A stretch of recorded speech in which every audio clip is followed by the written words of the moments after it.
জামাত ইসলাম, ওরা কিন্তু আপনাদের চেয়ে স্মার্ট হয়ে গেছে।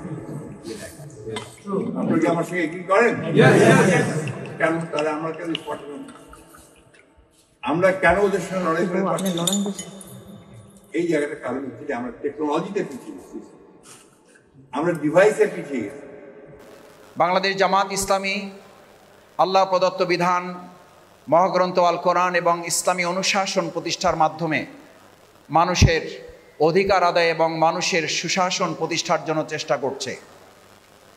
আমরা আমাদের এই প্রাণপ্রিয় মাতৃভূমি বাংলাদেশের বিগত 15.5 বছরের যারা স্লোগান দিয়েছিল, বাংলাদেশকে উন্নয়নের রোল মডেলে পরিণত করেছে, প্রকৃতপক্ষে আমাদের এই দেশ মানুষ লক্ষ্য করেছে উন্নয়নের রোল মডেলের পরিবর্তে বাংলাদেশকে পৃথিবীর মানচিত্রে দুর্নীতির রোল মডেলে তারা পরিচিত করে তুলেছে।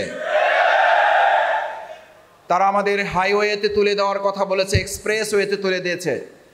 আসলে তারা উন্নতি এবং অগ্রগতির হাইওয়ে এক্সপ্রেসে তুলে দেওয়ার পরিবর্তে বাংলাদেশের মানুষকে আমাদের পাশে কেরানীগঞ্জ এবং তার আগে আমাদের এই পুরাতন জেলখানা, ঢাকার এই জেলখানা যেটি জেলখানা হিসাবে পরিচিত, এই গোটা বাংলাদেশকেই তারা একটা জেলখানায় পরিণত করে বাংলাদেশের মানুষকে আটকে রাখার যে পরিকল্পনা করেছিল, তার মধ্য দিয়ে সেদিন সে মানুষ স্লোগান তুলেছিল। শুধুমাত্র জেলখানায় তাদেরকে বন্দী করা হয় নাই, মূলত গোটা বাংলাদেশকে একটা কারাগারে পরিণত করা হয়েছিল। সম্মানিত সুধীমণ্ডলী, বাংলাদেশের এই সময়ের আজকে ইসলাম এবং ইসলামী আন্দোলন এদেশের মানুষের দেশপ্রেমের একটা গুরুত্বপূর্ণ নজির সামনে রেখে আজকে যদি আমরা একতাবদ্ধ হয়ে সমস্ত ষড়যন্ত্রের বিরুদ্ধে মাথা উঁচু করে দাঁড়িয়ে কথা বলতে পারি যে আমরা মানবরচিত মতবাদ দেখেছি, মানবরচিত মতবাদের সকল অনুশাসন এদেশে এখন মানুষের কাছে ইতিমধ্যেই একটা বস্তা পচা পরিণতিতে রূপ লাভ করেছে। সুতরাং সে সময় এখন মানুষের মধ্যে স্লোগান উঠেছে, সব দফা দেখা শেষ, আগামীর ইসলামের বাংলাদেশ। আজকে এখানে যারা এসছেন, বাংলাদেশ জামাত ইসলামী সেই ইসলামের আহ্বানের কথাই আপনাদেরকে নতুন করে আরেকবার আপনাদের সামনে তুলে ধরতে এসেছে। আসুন, মানুষের তৈরি করা কোনো মতবাদ দিয়ে সেই সময়ে আবু জেহেল, আবুল আহাবরাও তো জ্ঞান বিজ্ঞানে উন্নয়নের দিকে তারা এগিয়ে গিয়েছিল, তারাও তো তথ্য প্রযুক্তির কথা তখনও জানতো। সেই আবু জেহেল, আবুল আহাবদের কাছে মহাগ্রন্থ আল কোরআন ইসলামের অনুশাসন না থাকার কারণে আবুল হেকামরা যদি আবু জাহালে পরিণত হয়, আজকের যুগের যত বড় দলের নেতা হোক, যত তন্ত্র মন্ত্র তারা তৈরি করুক, আজকের যুগে মহাগ্রন্থ আল কোরআন ছিল, আছে এবং থাকবে। সুতরাং মহাগ্রন্থ আল কোরআনের বাইরে যারা থাকবে তারা আবুল হেকাম হবে না, তারা আবু জেহেলই হবে।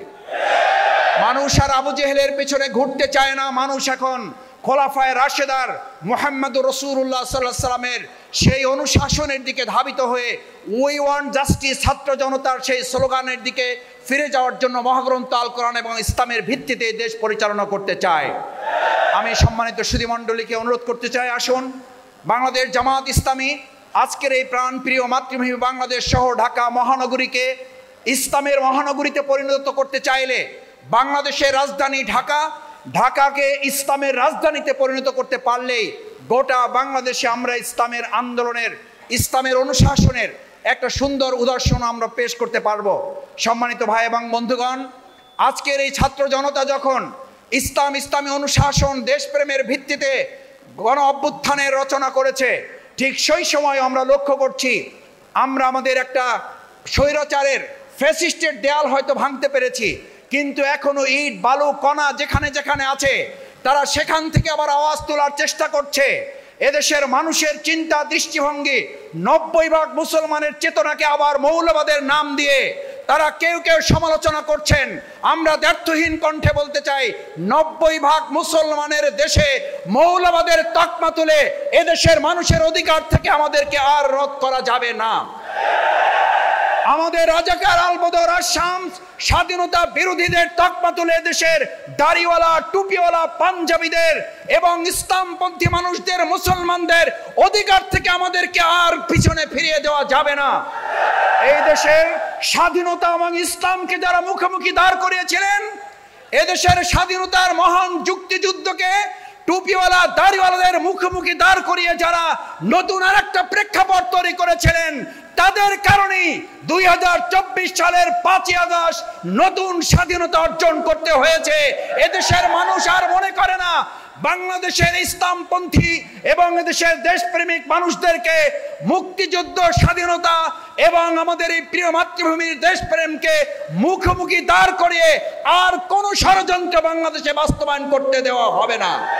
আসুন, যারা দুর্নীতির এবং বাংলাদেশের মানুষের এই পুরো দেশটাকে একটা কারাগারে পরিণত করেছিল, আমরা আমাদের এই প্রিয় মাতৃভূমি বাংলাদেশকে সেই সুন্দর ইসলামী অনুশাসনের ভিত্তিতে পরিচালনার জন্য বাংলাদেশ জামাত ইসলামীর আহ্বানে সাড়া দিয়ে আপনারা আমরা একত্রিত হয়ে আমাদের এই প্রিয় মাতৃভূমি গড়ে তুলব, সেই প্রত্যাশা ব্যক্ত করে সবাইকে আন্তরিক ধন্যবাদ, কৃতজ্ঞতা জানিয়ে আমার কথা শেষ করছি। আল্লাহ হাফেজ। বাংলাদেশ জিন্দাবাদ, বাংলাদেশ জামাত ইসলামী জিন্দাবাদ। আসসালামু আলাইকুম রহমতুল্লাহি ওয়া বারাকাতুহু।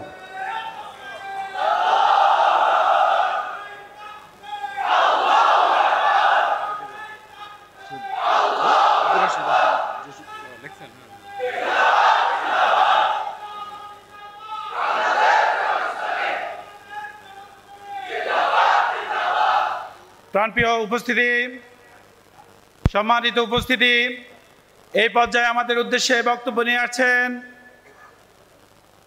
2006 সালের 28 অক্টোবর পল্টন ময়দানে তৎকালীন আওয়ামী সন্ত্রাসীরা অত্যন্ত নির্মমভাবে লাঠি লগি বৈঠা দিয়ে নির্মমভাবে আমাদের হত্যা করা হয়েছে শহীদ জসিমউদ্দিন ভাইকে। সে জসিমউদ্দিন ভাই আমাদের চকবাজার থানার শহীদ পিতা, শহীদ জসিমউদ্দিন ভাইয়ের পিতা জনাব আব্দুর রশিদ সাহেবকে মঞ্চে এসে উপস্থিত কথা বলার জন্য বিনীতভাবে অনুরোধ করছি।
সম্মানিত সুধী মণ্ডলী, এ পর্যায়ে আমাদের মাঝে বিশেষ অতিথির বক্তব্য নিয়ে আসছেন দক্ষিণ এশিয়ার বৃহত্তম ছাত্র সংগঠন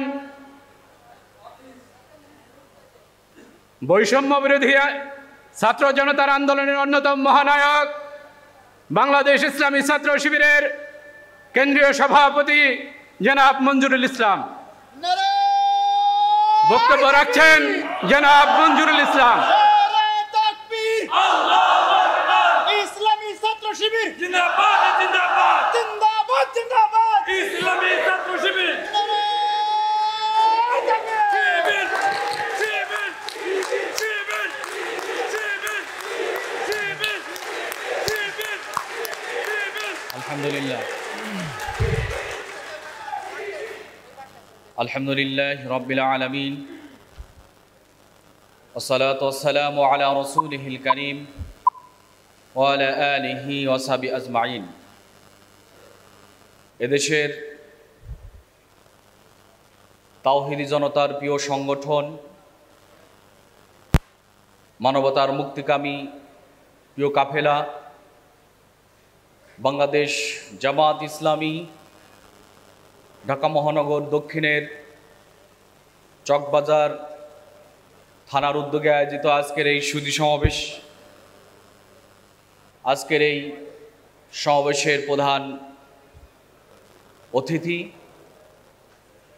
আমাদের সকলের শ্রদ্ধাভাজন অভিভাবক বাংলাদেশ জামাত ইসলামীর 14 আমির ডাক্তার শফিকুর রহমান, উপস্থিত ইসলামী ছাত্র শিবিরের সাবেক কেন্দ্রীয় সভাপতিবৃন্দ, অন্যান্য নেতৃবৃন্দ এবং প্রিয় উপস্থিতি, আপনারা জানেন 24-এর এই আন্দোলন আমাদের জাতির ইতিহাসকে পাল্টে দিয়েছে। একটি নতুন ইতিহাস আমরা দেখতে পাচ্ছি।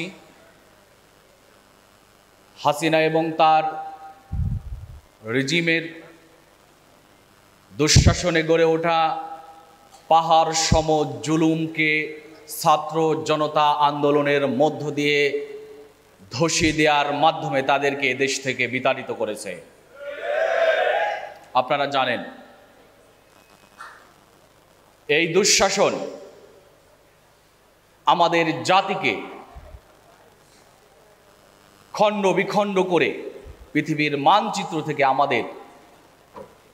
আমাদের যে অবস্থান, সে অবস্থানকে অনিশ্চিত করেছে তারা। আমরা দেখেছি তারা আমাদেরকে, যদি আমাদের এই আন্দোলনের কথা বলি, 24-এর আন্দোলন, রাজপথে যেভাবে নিরস্ত্র সাধারণ ছাত্রদেরকে রাষ্ট্রীয় সকল অস্ত্রের মাধ্যমে হত্যা করা হয়েছে, ইতিহাসে এরকম একটি নজিরও খুঁজে পাওয়া যাবে না।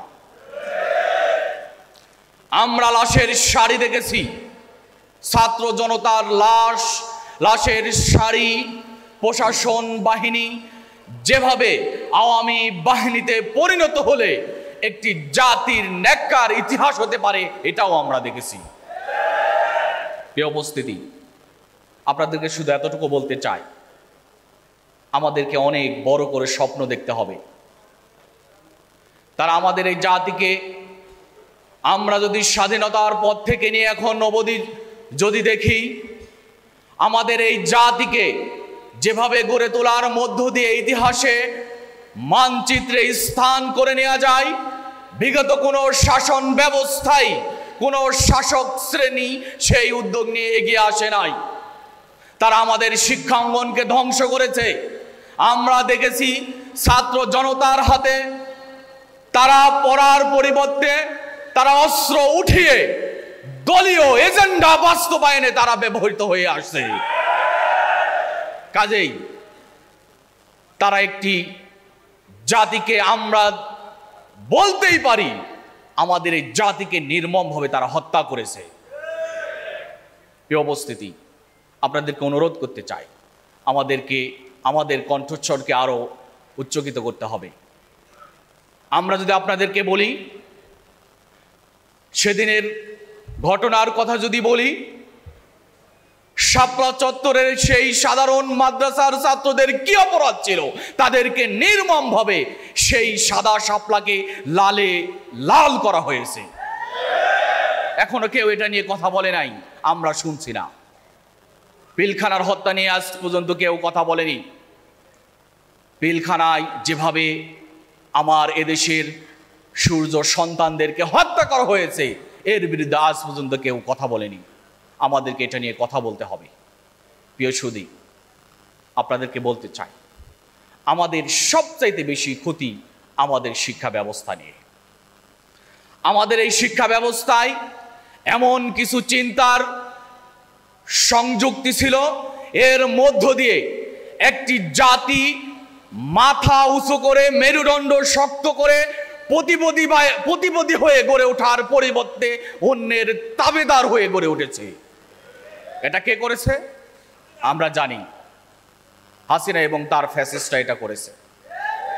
কাজে আমাদেরকে সোচ্চার হতে হবে। এখনো শিক্ষা নিয়ে ষড়যন্ত্র চলছে, এর জন্য আমাদেরকে রাজপথে ভূমিকা রাখতে হবে। প্রিয় উপস্থিতি, শুধু শেষ কথা বলতে চাই, আমরা যদি একটি সমাজ বিপ্লবের স্বপ্ন দেখি, সমাজ পরিবর্তনের স্বপ্ন দেখি, তাহলে ইনসাফ লাগবে। সেই ইনসাফের ভূমিকায় এই জাতিকে যদি কেউ নেতৃত্ব দেয়, তাহলে আমরা স্পষ্ট করে বলতে পারি তার নাম বাংলাদেশ জামাত ইসলামী, তার নাম বাংলাদেশ ইসলামী ছাত্র শিবির। কাজে আমরা সেই ইনসাফ প্রতিষ্ঠার আন্দোলনে রাজপথে থেকে নতুন যে ইতিহাস আমাদের সামনে হাতছানি দিয়ে ডাকে, আমরা সেই জাতির আকাঙ্ক্ষা পূরণে সমৃদ্ধ বাংলাদেশে আমরাই নেতৃত্ব দিতে চাই, আমরাই জাতি গঠন করতে চাই, আমরাই এই ইতিহাস পরিবর্তন করে নতুন আরেকটি ইতিহাসের জন্ম দিতে চাই। প্রিয় উপস্থিতি, আজকে মব জাস্টিসের কথা বলা হচ্ছে, বিচার বহির্ভূত হত্যার কথা বলা হচ্ছে। যদি বিচার বহির্ভূত হত্যার ইতিহাস সামনে আনা হয়, হাসিনা এবং তার ফ্যাসিস্ট রেজিম তারাই আমাদের নেতৃবৃন্দকে হত্যা করার মধ্য দিয়ে ইতিহাসে এক ন্যাক্কার ইতিহাস তারা রচনা করে গেছে। কাজে আসুন আমরা সোচ্চার হই, জাতি গঠনে আমরা ভূমিকা রাখি। আপনারা যারা ব্যবসায়ী শ্রেণী আছেন, আপনাদের প্রতি অনুরোধ রাখতে চাই, ইনসাফবিহীন কখনোই এদেশে শান্তি, সমৃদ্ধি এবং দেশ গঠন হতে পারে না। আমরা সেই ইনসাফের পক্ষে থাকতে চাই, ইনসাফ কায়েমের আন্দোলনে সামনে থেকে আমরা ভূমিকা রাখতে চাই। সকলকে অসংখ্য মোবারকবাদ। আসসালামু আলাইকুম ওয়া রাহমাতুল্লাহ। অসংখ্য ধন্যবাদ এবং মোবারকবাদ জানাচ্ছি ছাত্রনেতা মঞ্জুরুল ইসলাম ভাইকে। প্রাণপ্রিয় উপস্থিতি, সংগ্রামী উপস্থিতি, এই পর্যায়ে আমাদের উদ্দেশ্যে বিশেষ অতিথির বক্তব্য নিয়ে আসছেন বাংলাদেশ জামাত ইসলামীর কেন্দ্রীয় নির্বাহী পরিষদের অন্যতম সদস্য, বাংলাদেশ জামাত ইসলামী ঢাকা মহানগরী দক্ষিণের সংগ্রামী আমির, বাংলাদেশ ইসলামী ছাত্র শিবিরের সাবেক কেন্দ্রীয় সভাপতি জননেতা জনাব নুরুল ইসলাম বুলবুল।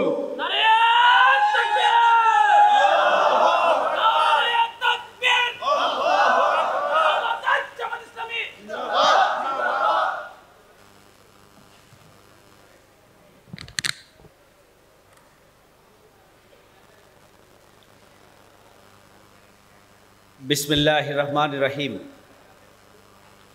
বাংলাদেশ জামাত ইসলামী ঢাকা মহানগরী দক্ষিণের চকবাজার থানা কর্তৃক আয়োজিত আজকের এই সম্মানিত সুধীবৃন্দের নিয়ে আয়োজিত সুধী সমাবেশের সম্মানিত সভাপতি জনাব মাওলানা আনিসুর রহমান, সম্মানিত প্রধান অতিথি,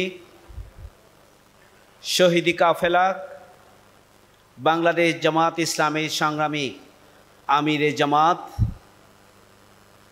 বিশ্ব ইসলামী আন্দোলনের অন্যতম অগ্রসৈনিক